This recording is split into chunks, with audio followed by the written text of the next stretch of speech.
Magandang gabi mga kamoyski.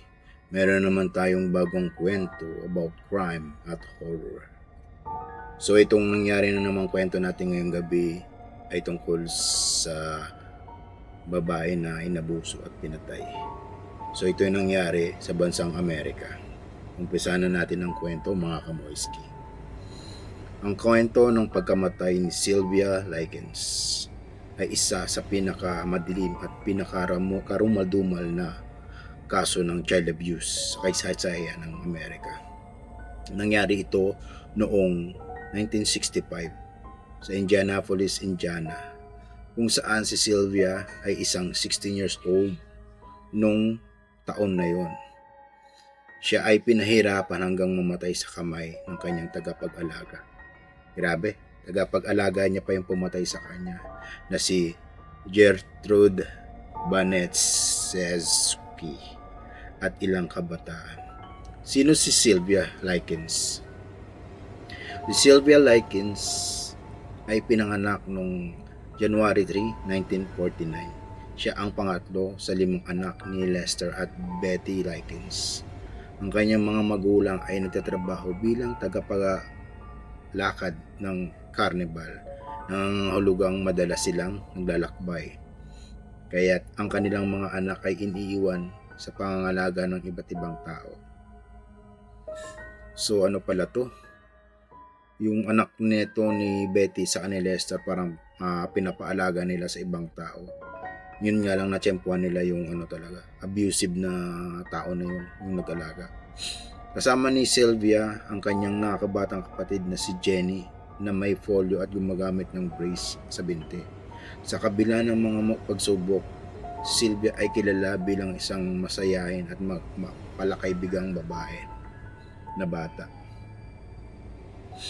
So, noong 1965, iniwan ni na Lester at ni Betty Likens sina Sylvia at Jenny sa pangalaga ni Gertrude Banetszewski, isang 37 years old na byuda na may 7 anak. Dahil kailangan ng mga magulang ni na Sylvia at ni Betty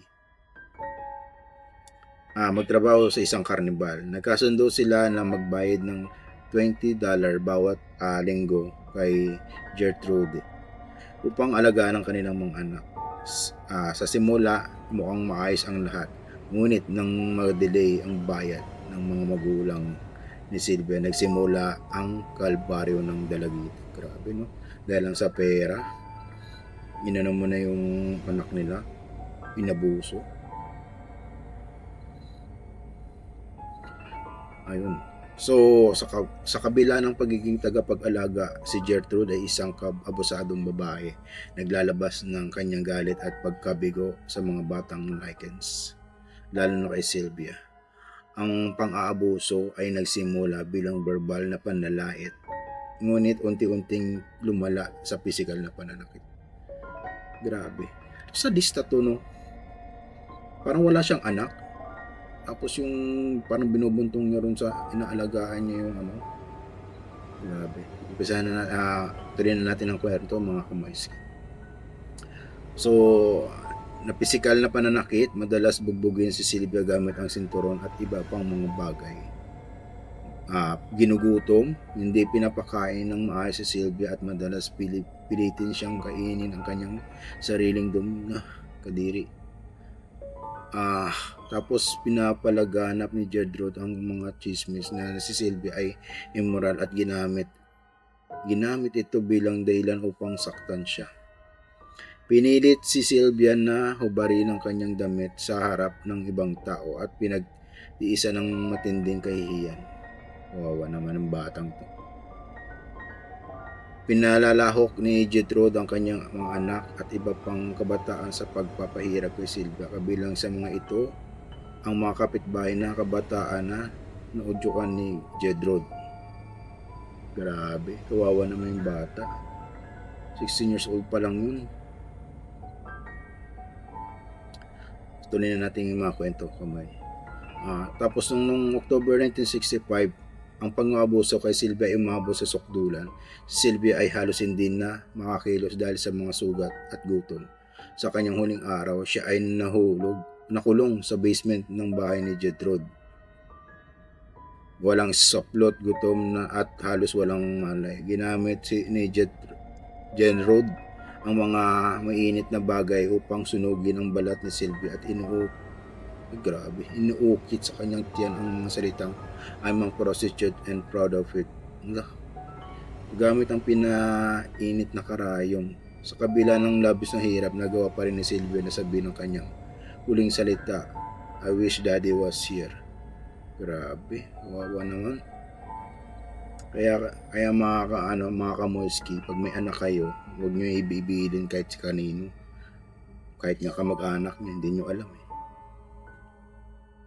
So, noong October 26, 1965, si Sylvia ay namatay mula sa traumatic shock and severe malnutrition at brain hemorrhage dulot ng matinding pananakit.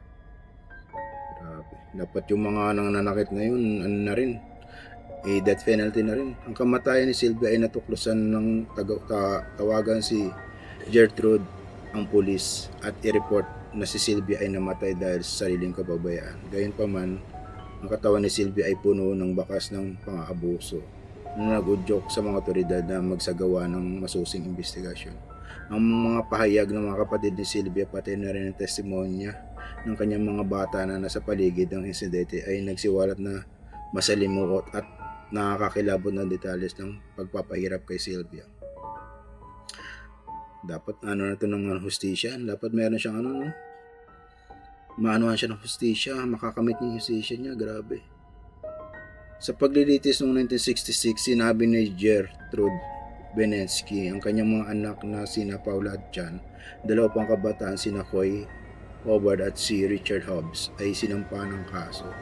Si Gertrude Benensky ay nakahatulan ng life imprisonment ngunit pinalaya noong 1985 dahil sa mabuting asal. Siya ay namatay noong 1990. Si Paulo nahatulan ng second degree murder ngunit pinalaya rin matapos ng ilang taon. Ang mga kabatang kabilang si John ay nakatanggap ng mas maagang parusa dahil sa kanilang edad. Grabe, no? Dahil lang sa nanay nila. Ang kaso ni Sylvia A. Likens ay nadulot na pinakamalaking pagbabago sa child protection law sa Amerika rin at naging paalala kung gaano kahalaga ang pagbabantay sa mga kabataan upang maiwasan ang ganitong klase ng kalupitan. Paglipas na panahon, maraming libro, dokumento at pelikula ang ginawa tungkol sa kanyang kabilang ang pelikulang The American Crime at The Girl Next Door. So doon binase yung kwento ni Sylvia sa mga pelikulang yun. Okay. Ang kwento ni Sylvia na natiling simbolo ng katarungan at pag-aalala sa mundo na huwag ipikit ang mata sa pag-aabuso. Grabe, no? So yun, ang lesson learned, dapat hindi nyo talaga pinapaalaga sa iba yung anak nyo. Lalong-lalo na sa hindi nyo kilala. Or kakakilala nyo pa lang kahit pitbahay nyo yan o kamag-anak. Hanggang dito na lang mga kamoyski. Sana nag-enjoy kayo sa aking kwento. Maraming salamat. Don't forget to follow my TikTok page. Hanggang dito na lang mga kamoyski.